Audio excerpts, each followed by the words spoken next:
Hello दोस्तों, कैसे हैं आप। आशा रखती हूँ सभी अच्छे ही होंगे और अपनी तैयारी कर रहे होंगे। दोस्तों, यदि आप रीट की तैयारी कर रहे हो तो रीट में एक हिंदी व्याकरण के अंदर एक यूनिट आती है और उस यूनिट के अंदर एक टॉपिक है आपका पदबंध। आज पदबंध से संबंधित कुछ क्वेश्चन मैं आपके समक्ष लेकर आई हूँ। आप सभी जानते हो कि पदबंध एक ऐसा टॉपिक है जिसमें से रीट में हमेशा एक क्वेश्चन आता ही आता है। पदबंध यदि हमारा बहुत अच्छे से हो गया तो एक ही क्वेश्चन हम आराम से बना लेते हैं। पदबंध में कुछ भी नहीं है दोस्तों, बहुत आसान है।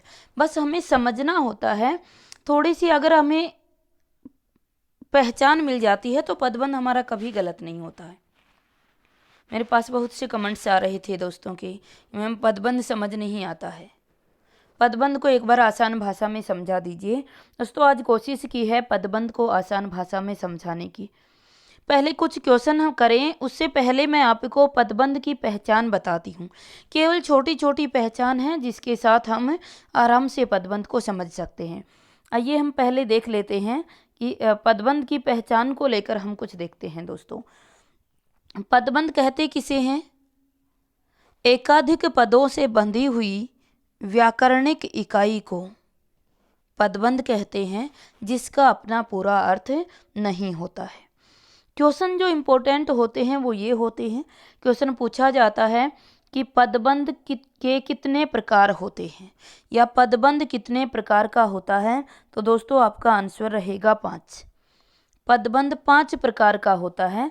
कौन कौन सा होता है? कौन कौन सा होता है देखते हैं एक बार कि कौन कौन सा होता है। तो दोस्तों, इसको मैं थोड़ा सा और बारीक कर लेती हूँ पेंसिल को। पदबंध के 5 प्रकार कौन कौन से होते हैं? सबसे पहले हम पहला प्रकार देखते हैं। पहला होता है संज्ञा पदबंध। कौन सा होता है? संज्ञा पदबंध। दूसरा दोस्तों होता है सर्वनाम पदबंध। सर्वनाम पदबंध।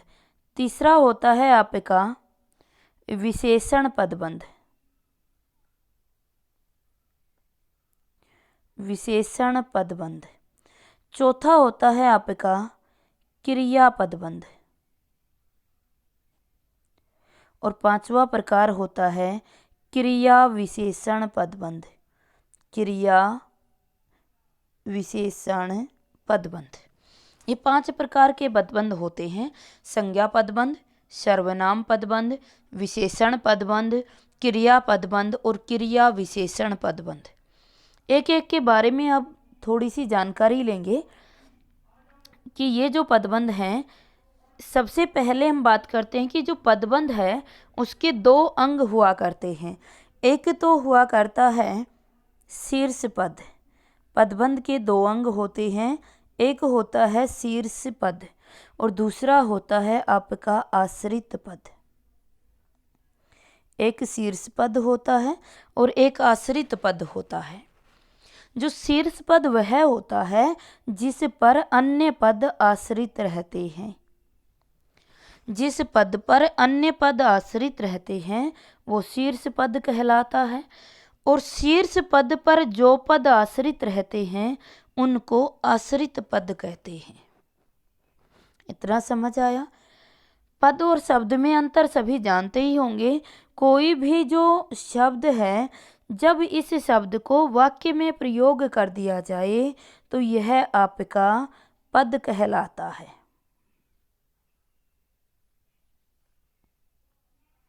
देखो, इस समय जो राम था, ये राम आपका क्या है? राम एक पद है क्योंकि इसका वाक्य में प्रयोग किया गया है। कहते इसी प्रकार से अनेक पदों से बंधी हुई एक व्याकरण इकाई जिसका अपना पूर्ण अर्थ नहीं होता पदबंध कहलाती है। आइए अब हम देखें कि ये शीर्ष पद और ये आश्रित पद क्या होते हैं। इनको कैसे पहचाने हम वाक्य में कि शीर्ष पद कौन सा है और आश्रित पद कौन सा है। एक वाक्य लिखती हूँ। वाक्य है, बहुत तेज दौड़ने वाला या वाक्य लिखिएगा, सड़क पार करता हुआ रमेश, सड़क पार करता हुआ रमेश, करता हुआ रमेश बस से टकरा गया, बस से टकरा गया। ये वाक्य है, सड़क पार करता हुआ रमेश बस से टकरा गया। दोस्तों अब इसमें से हमें शीर्ष पद देखना है और आश्रित पद देखने हैं। देखो इस वाक्य को बहुत ही आसान तरीके से समझना, ध्यान से इस वाक्य को पढ़ोगे ना तो एक किसी वाक्य के ऊपर ठहराव आ जाता है। इस वाक्य में किसी शब्द के ऊपर ठहराव आ जाता है। सड़क पार करता हुआ रमेश, कहाँ ठहराव आया? रमेश के पास। बस से टकरा गया। दोस्तों इस वाक्य में हम रमेश के ऊपर ठहर रहे हैं, तो इसका मतलब ये जो वाक्य है ना ये किस पर निर्भर कर रहे हैं? इसे रमेश पर निर्भर करते हैं। सड़क पार करता हुआ रमेश, तो ये सड़क पार करता हुआ किस पर निर्भर है, किस पर आश्रित है? रमेश पर है। तो रमेश यहाँ क्या है? शीर्ष पद है। और ये सड़क पार करता हुआ जो है ये क्या है आपका? आश्रित पद है। अब हमें इसमें से पदबंध जानना है कि कौन सा पदबंध इस वाक्य में है। तो देखो पदबंध हमेशा यदि शीर्ष पद को सम्मिलित करके लिया जाता है तो पदबंध होता है, क्योंकि पदबंध के ही दो अंग होते हैं, एक आश्रित और दूसरा शीर्ष। तो यहाँ तक ये एक पदबंध बन रहा है, सड़क पार करता हुआ रमेश। अब दोस्तों अगर यहाँ तक पदबंध है तो शीर्ष पद में क्या है? रमेश एक संज्ञा है। यदि शीर्ष पद संज्ञा है तो पदबंध कैसा होगा आपका? संज्ञा पदबंध हो जाएगा। यदि शीर्ष पद एक संज्ञा है तो पदबंध भी कैसा होगा? संज्ञा पदबंध होगा। क्वेश्चन कैसे पूछे जाएंगे? दोस्तों क्वेश्चन पूछा जाएगा हमसे, अंडरलाइन दे देगा कि सड़क पार करता हुआ रमेश रेखांकित लाइन में कौन सा पदबंध है। अगर रमेश तक अंडरलाइन की जाती है या इनको गहरा किया जाता है तो समझना रमेश को शामिल किया जा रहा है। और रमेश क्या है? एक संज्ञा। और रमेश यदि संज्ञा है तो ये पदबंध भी कैसा है? संज्ञा पदबंध है। देखो दोस्तों दूसरा पदबंध होता है सर्वनाम पदबंध। सर्वनाम पदबंध क्या होता है? जिसमें आश्रित जो वाक्य है, जो आश्रित वाक्य है उसके साथ सर्वनाम आ जाए। शीर्ष पद में क्या आ जाए? सर्वनाम। यदि शीर्ष आश्रित पद के साथ शीर्ष पद में सर्वनाम होगा तो वह सर्वनाम पदबंध कहलाएगा। तीसरा होता है विशेषण पदबंध, कि यदि आश्रित पद के साथ, पहचान बता रही हूँ, यदि आश्रित पद के साथ कोई शीर्ष पद नहीं आता है तो वहाँ विशेषण पदबंध होता है। यदि आश्रित पद के साथ संज्ञा आ जाए तो संज्ञा पदबंध। यदि आश्रित पद के साथ कोई सर्वनाम शीर्ष पद आ जाए तो सर्वनाम पदबंध हो जाएगा। यदि आश्रित पद के साथ कोई भी संज्ञा या सर्वनाम न आए तो विशेषण पदबंध हो जाएगा। आगे देखिए, यदि आश्रित पद के साथ कोई क्रिया शीर्ष पद आ जाती है, यदि आश्रित पद के साथ कोई क्रिया शीर्ष पद आ जाती है तो वह आपका क्रिया पदबंध कहलाता है। समझ आया? यदि आश्रित पदबंध के साथ आश्रित पदों के साथ शीर्ष पद में क्रिया होगी तो क्रिया पदबंध कहलाएगा। यदि आश्रित पदों के साथ यदि आश्रित पदों के साथ क्रियापद नहीं होगा और ये क्रिया विशेषण होंगे तो फिर क्रिया विशेषण पदबंध कहलाएगा। चारों समझ आए? सिंपल रूप में दोस्तों देखना चाहिए, सिंपल पुनः बताना चाहती हूँ। यदि आश्रित पदों के साथ सर्वनाम संज्ञा आए तो संज्ञा पदबंध, यदि आश्रित पदों के साथ सर्वनाम आए तो सर्वनाम पदबंध, यदि आश्रित पदों के साथ संज्ञा या सर्वनाम न आए तो कौन सा हो जाएगा? विशेषण पदबंध। यदि आश्रित पदों के साथ क्रिया शब्द आ जाएं तो क्रिया पदबंध। यदि क्रिया विशेषण आश्रित पद हो और उनके साथ क्रिया नहीं ली गई हो तो फिर क्रिया विशेषण पदबंध कहलाएंगे। आइए अब क्वेश्चन के माध्यम से इनको देख लेते हैं कि कौन कौन से पदबंध हैं। पहला क्वेश्चन है, शब्द जब वाक्य में प्रयोग किया जाता है तो उसे क्या कहते हैं? विकल्प है दोस्तों वर्ण, पद परिचय, वाक्य या पद।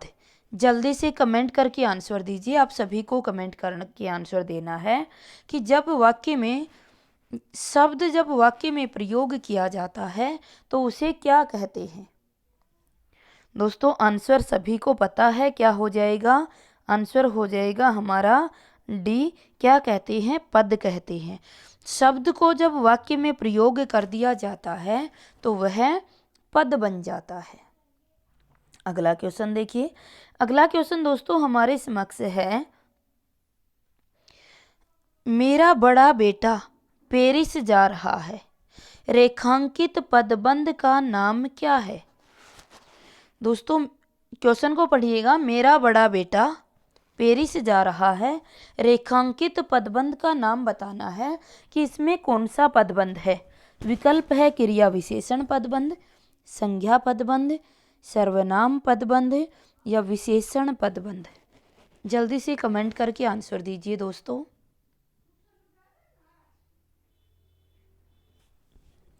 आंसर हो जाएगा कौन सा आपका? संज्ञा पदबंध। आंसर हो जाएगा बी, संज्ञा पदबंध। क्यों? क्योंकि दोस्तों यहाँ जो पदबंध में लिया गया है ये मेरा बड़ा जो है, मेरा बड़ा है, ये कहीं आश्रित पद है और बेटा जो है ये क्या है? यहाँ पर शीर्ष पद है। शीर्ष पद में बेटा आ रहा है और बेटा क्या होता है? आपकी जातिवाचक संज्ञा हुआ करती है बेटा। तो बेटा जो है वो एक संज्ञा है। अगर संज्ञा आ रही है शीर्ष पद में तो इससे पहले आने वाला जो आश्रित पद है उन दोनों को मिलाएंगे तो संज्ञा पदबंध बन जाएगा। अगला क्वेश्चन है दोस्तों, अगला क्वेश्चन है, इतनी लगन से काम करने वाला मैं असफल नहीं हो सकता, रेखांकित का पदबंध कौन सा है? इतनी लगन से काम करने वाला मैं असफल नहीं हो सकता, रेखांकित पद में कौन सा पदबंध है? विकल्प है क्रिया पदबंध, संज्ञा पदबंध, क्रिया विशेषण पदबंध या सर्वनाम पदबंध। दोस्तों जल्दी से कमेंट करके आंसर दीजिए, कौन सा पदबंध है?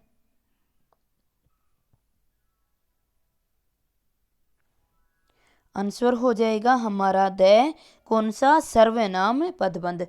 देखो ये जो पदबंध है इसमें ये आश्रित पद हैं आपके, और ये जो मैं है ये क्या है? शीर्ष पद है, और मैं एक सर्वनाम है। यदि आश्रित पदों के साथ सर्वनाम शीर्ष पद आ रहा है तो पदबंध भी कैसा हो जाएगा दोस्तों? सर्वनाम पदबंध कहलाएगा।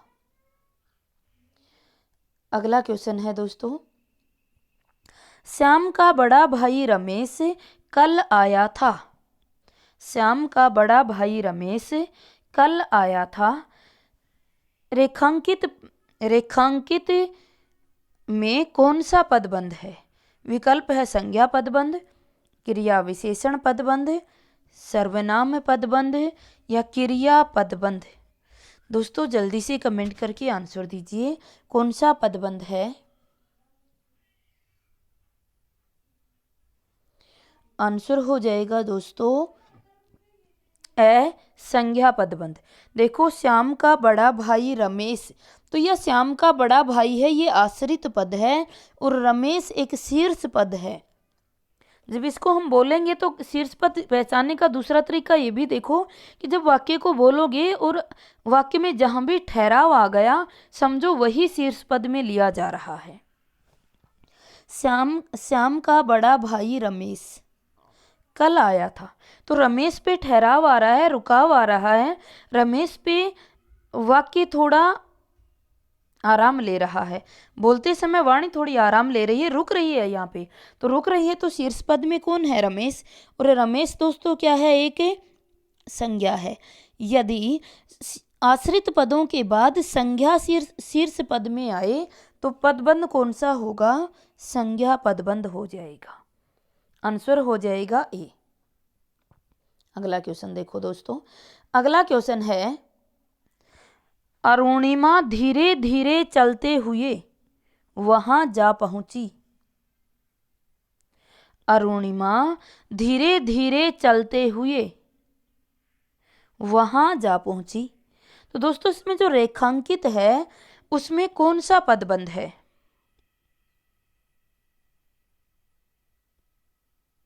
संज्ञा पदबंध, सर्वनाम पदबंध, क्रिया विशेषण पदबंध या क्रिया पदबंध?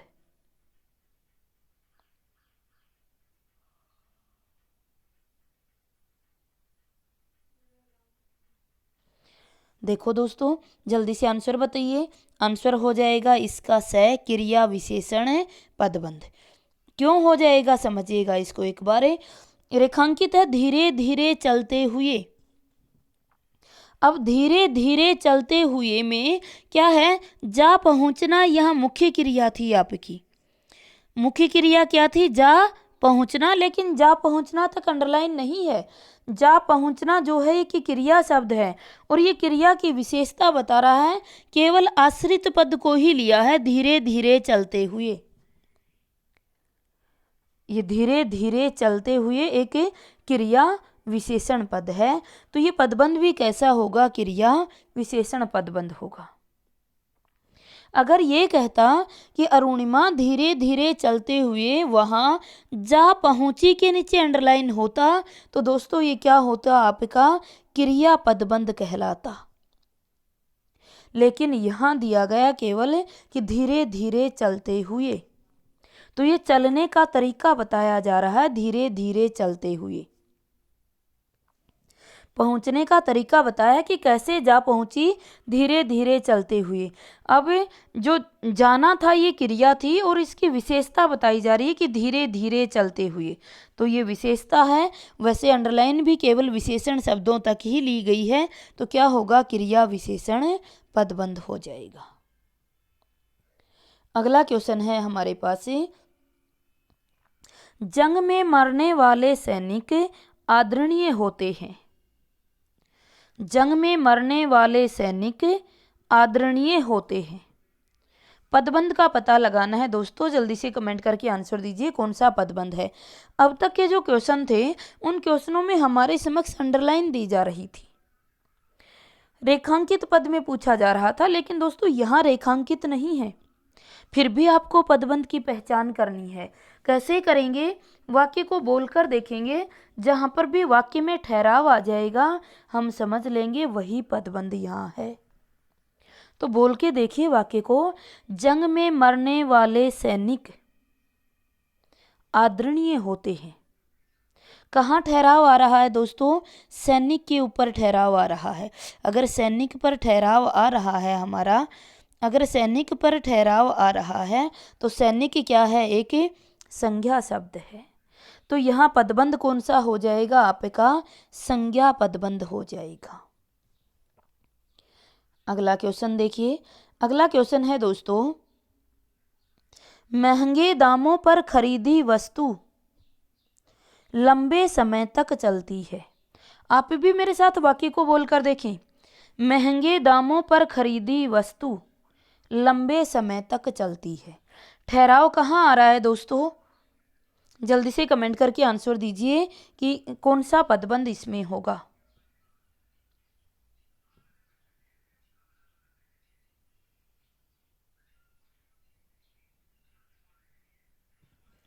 आंसर आ जाएगा दोस्तों हमारा द संज्ञा पदबंध। कौन सा पदबंध है?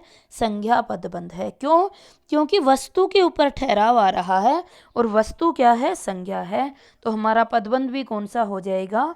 संज्ञा पदबंध हो जाएगा। अगला क्वेश्चन देखिए दोस्तों। अगला क्वेश्चन है महंगी खरीदी हुई साड़ी फट जाती है। अगर ये कहते हैं ना महंगी खरीदी साड़ी, तब तो साड़ी के ऊपर रुकावट आती। समझो इसको, महंगी खरीदी साड़ी फट जाती है तब तो साड़ी के ऊपर रुकावट आती। लेकिन जैसे हुई आई कि महंगी खरीदी हुई साड़ी फट जाती है, किस पे ठहराव आ रहा है? हुई के ऊपर ठहराव आ रहा है। बताइए दोस्तों कौन सा पदबंध है? जल्दी से कमेंट करके आंसर दीजिए, कौन सा पदबंध है? आंसर आ जाएगा दोस्तों विशेषण पदबंध। देखो मैंने कहा कि अगर आश्रित पदों के साथ संज्ञा पद को नहीं लिया जाएगा तो वो विशेषण पदबंध कहलाएगा, क्योंकि विशेषण संज्ञा या सर्वनाम की विशेषता बतलाते हैं। तो यहाँ साड़ी की विशेषता बतलाई जा रही है कि महंगी खरीदी हुई, महंगी खरीदी हुई, हुई के ऊपर ठहराव आया, रुकाव आया, तो कौन सा हो गया? विशेषण पदबंध। अगला क्वेश्चन है दोस्तों, जो लड़की कल गा रही थी वह प्यारी है। जो लड़की कल गा रही थी वह प्यारी है, वाक्य में किस प्रकार का पदबंध है? दोस्तों आपको भी बोल के देखना है, साथ वाक्य को बोलकर देखो। जहाँ रेखांकित रेखा नहीं होती है, जहाँ अंडरलाइन नहीं होती है, वहाँ हमें वाक्य को बोलकर देखना पड़ता है। जहाँ भी ठहराव वाक्य लेता है वही हमें पदबंध निर्धारित करना होता है। यदि अंडरलाइन दे दे तो बहुत अच्छी बात है, जहाँ तक अंडरलाइन दिया उसी आधार पर हम पदबंध निकाल देते हैं। यदि अंडरलाइन नहीं दी जाती तो वाक्य को बोलकर देखते हैं। इस वाक्य को बोलोगे, जो लड़की कल गा रही थी वह प्यारी है। अब ये तो नहीं कह सकते ना जो लड़की कल गा रही थी वह प्यारी है, ये तो नहीं कह सकते। गा रही थी पे रुकाव आएगा ही आएगा आपका। जो लड़की कल गा रही थी वह प्यारी है। तो अगर गा रही थी पे रुकाव आया दोस्तों, अगर गा रही थी पे रुकाव आया तो गा रही थी एक क्रिया शब्द है आपका, और क्रिया शब्द है तो पदबंध भी कैसा होगा? क्रिया पदबंध हो जाएगा।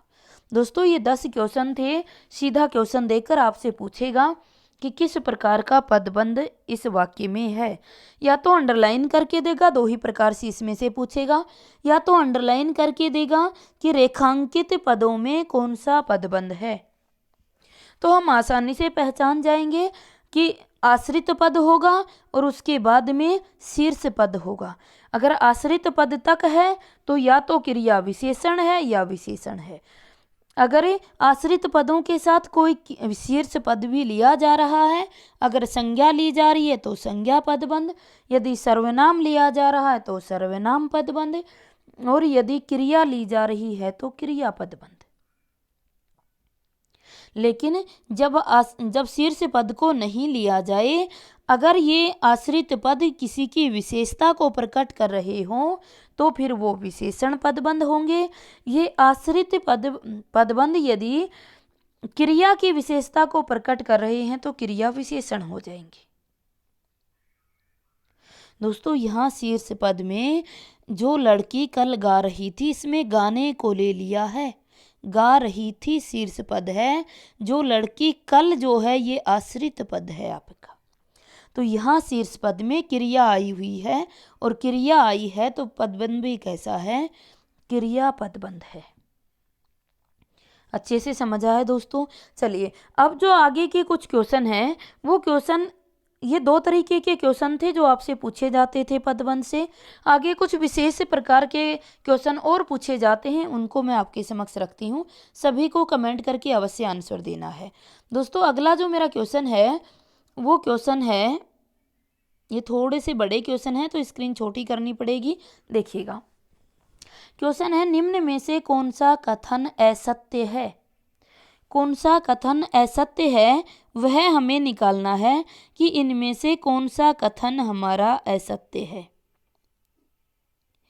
ये 4 कथन दिए गए हैं दोस्तों, जल्दी से कथन को पढ़िए, पढ़कर कमेंट कर आंसर दीजिए कौन सा असत्य है।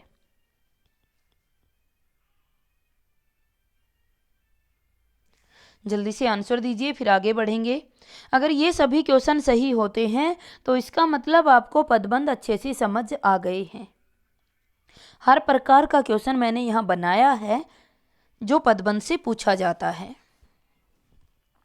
वाक्य में प्रयुक्त जो पद समूह सर्वनाम का कार्य करते हैं और जिनके शीर्ष में सर्वनाम का पद होता है वे सर्वनाम पदबंध कहलाते हैं। दोस्तों बिल्कुल सही है, पहला हमारा बिल्कुल सही है। दूसरा देखो, वाक्य में प्रयुक्त जो पद समूह क्रिया का कार्य करते हैं और जिनके शीर्ष में क्रिया का पद होता है वे क्रिया विशेषण पदबंध कहलाते हैं। दोस्तों बताइए सही है कि नहीं?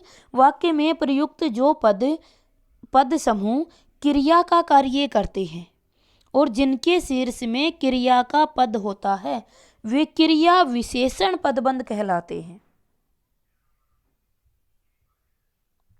गलत हो गया दोस्तों।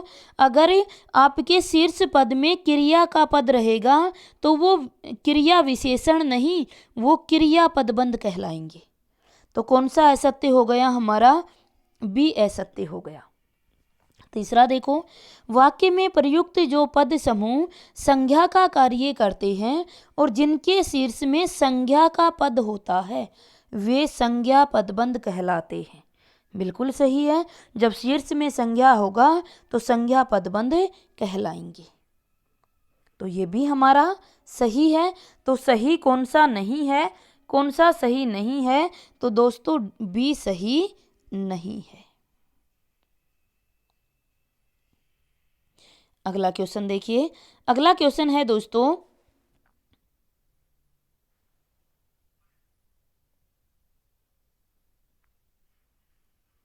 अगला क्वेश्चन दिया गया है आपको, बच्चे बहुत ध्यानपूर्वक जादूगर की बात सुनते थे। बच्चे बहुत ध्यानपूर्वक जादूगर की बात सुन रहे थे। दोस्तों अब ये आपको ही निकालना है, बताइए किस प्रकार का पदबंध है।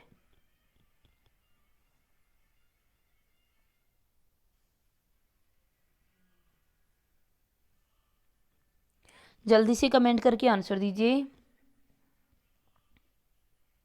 बच्चे बहुत ध्यानपूर्वक जादूगर की बातें सुन रहे थे।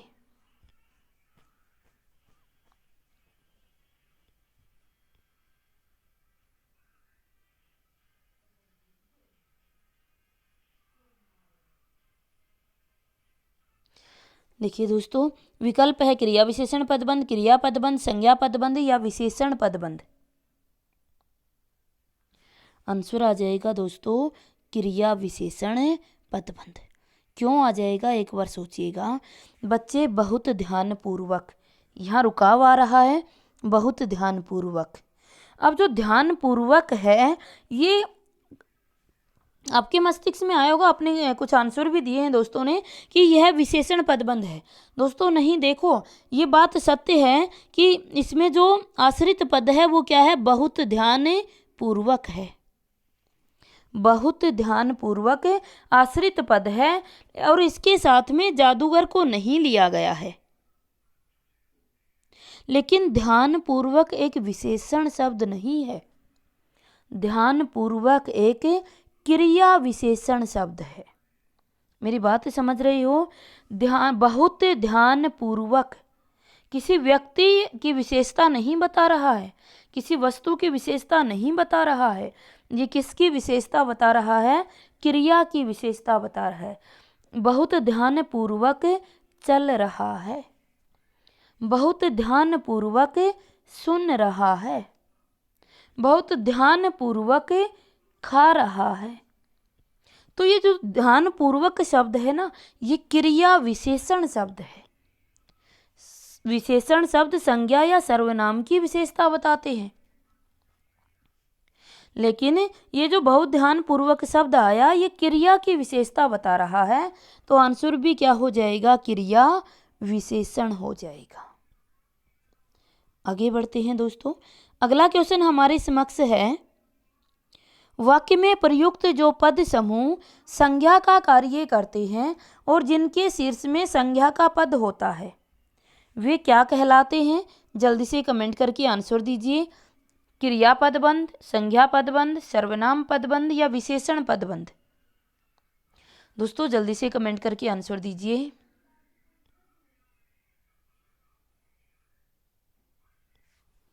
कैसे पदबंध हैं?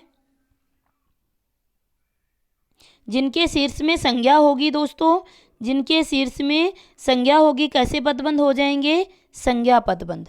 आंसर आ जाएगा बी। अगला क्वेश्चन देखिए दोस्तों। अगला क्वेश्चन है, पदबंध के कितने भेद होते हैं? विकल्प है 3, 4, 5, 6। जल्दी से कमेंट करके आंसर दीजिए। दोस्तों आप सभी जानते हो आंसर क्या हो जाएगा? सी, 5। पदबंध के कितने भेद होते हैं? 5 होते हैं। एक संज्ञा पदबंध होता है आपका, एक क्या होता है? संज्ञा पदबंध। दूसरा सर्वनाम पदबंध। तीसरा क्रिया पदबंध।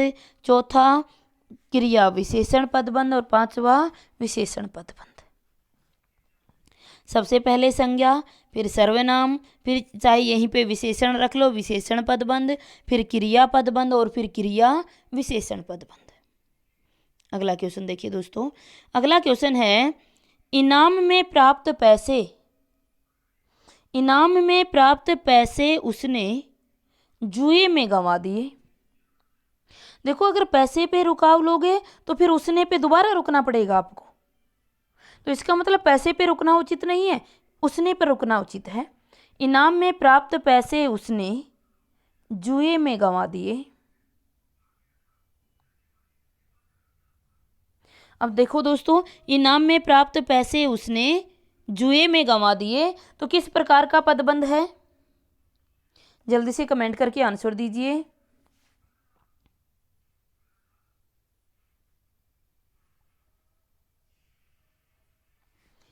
आंसर हो जाएगा डी, सर्वनाम पदबंध। उसने पर रुक रहे हैं, उसने पर रुक रहे हैं तो दोस्तों क्या हो जाएगा आपका? सर्वनाम हो जाएगा। शीर्ष पद में सर्वनाम को लिया गया है तो सर्वनाम पदबंध हो जाएगा। आगे देखिए दोस्तों। आगे क्वेश्चन है, जब एक से अधिक पद परस्पर मिलकर वाक्य में एक व्याकरणिक इकाई का कार्य करते हैं तो उसे क्या कहते हैं? नीचे विकल्प दिए गए, पद, क्रिया, मुख्य पद या पदबंध। आप सभी जानते हो दोस्तों आंसर क्या आ जाएगा? डी, पदबंध। अगला क्वेश्चन है, आसमान में तारे टिमटिमा रहे हैं। आसमान में तारे टिमटिमा रहे हैं, किस प्रकार का पदबंध है?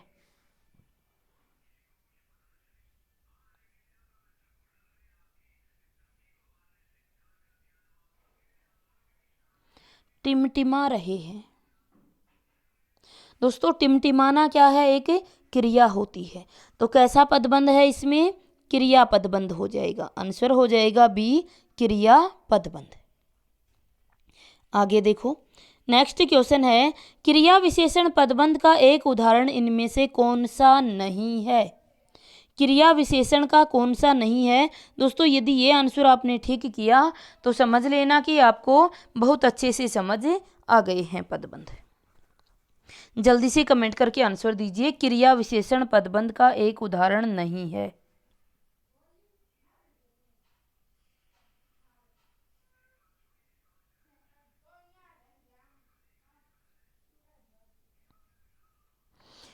पहला, वह आज रात तक घर आ जाएगा। आज रात तक घर आ जाएगा। तो दोस्तों आने का समय दे दिया गया है और आना क्रिया है और समय दे दिया गया तो क्रिया विशेषण हो गया। दूसरा देखो, अचानक जोरों की बारिश आ गई। अचानक जोरों की बारिश आ गई।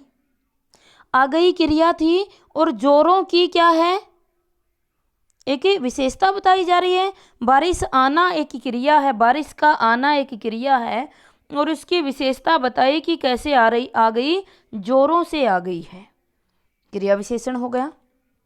तीसरा देखो, मुझसे और नहीं पिया जा सकता। मुझसे और नहीं पिया जा सकता।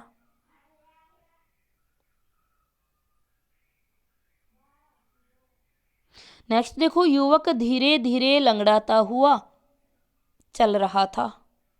ये भी क्रिया विशेषण हो गया, युवक धीरे धीरे लंगड़ाता हुआ चल रहा था।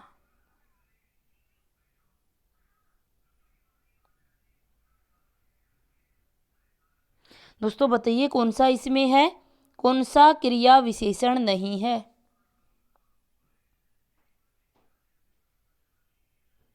दोस्तों इसमें सभी जो हैं वो आपके क्रिया विशेषण के ही उदाहरण हैं, सभी क्रिया विशेषण के उदाहरण हैं। मुझसे और नहीं पिया जा सकता, पीने की विशेषता, पीने का एक मेजरमेंट दे दिया है कि और नहीं पिया जा सकता, यानी परिमाणवाचक क्रिया विशेषण हो गया आपका। सभी क्रिया विशेषण के उदाहरण हैं।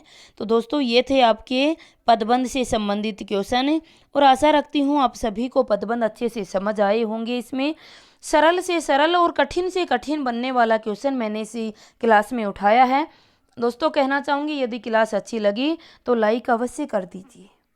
अगर वास्तव में क्वेश्चन अच्छे हैं तो कमेंट करके बताइए कि ये क्वेश्चन आपके लिए कितने उपयोगी थे।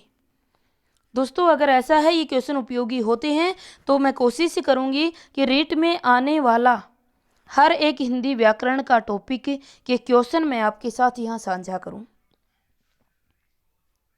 आप अपना मत मुझे अवश्य दीजिए, क्या ये आपके लिए उपयोगी हैं, महत्वपूर्ण हैं। अगर हैं तो कमेंट करके सभी ईमानदारी से आंसर दें ताकि आगे के सभी टॉपिक के क्वेश्चन आपको यहाँ मिल जाए। दोस्तों ये क्लास बनाना मेरे लिए ना तो मजबूरी है और ना ही मैं ये कह सकती हूँ कि बहुत अधिक धन कमाने की लालसा है। बस ये क्लास बनाने के पीछे एक ही भाव है कि आप लोगों को जो भी टॉपिक पढ़ाया जाता है उस टॉपिक पे अगर आप क्वेश्चन करेंगे तो वो अच्छे से आपको समझ आ जाएगा और परीक्षा में हमारा कोई क्वेश्चन गलत नहीं होगा। लेकिन दोस्तों जब इतनी शुद्ध भावना से मैं क्लास बना रही हूँ तो ये भी बनता है कि आप लोग भी थोड़ा सा इसमें सहयोग करें। अपने दोस्तों के पास जितना शेयर हो सकता है इन वीडियोज को शेयर कीजिए। दोस्तों कोई सुझाव देना है तो कमेंट करके अवश्य लिखिए। अगर वीडियो अच्छी लगती है तो लाइक कीजिए, नहीं लगती है तो डिसलाइक कीजिए। और दोस्तों आप यदि इसी प्रकार से क्वेश्चन करना चाहते हैं रीट की परीक्षा तक तो चैनल को भी सब्सक्राइब कर लीजिएगा ताकि आगे आने वाली जो वीडियो है वो आप तक अवश्य पहुंच जाए। धन्यवाद।